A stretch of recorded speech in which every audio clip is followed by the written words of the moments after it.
灌装头出现报警的时候，我们首先要检查这个下面我们有个电源的，它要感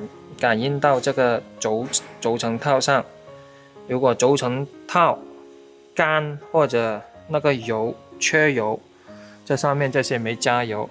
它干锈住了，它就会丝杆一拉的话，它就会脱离，抬上来，它就会脱离的电源感应不到这种杆，它就会出现报警。出现这个问题的时候，我们这些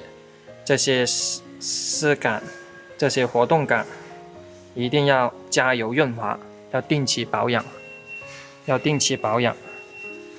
啊。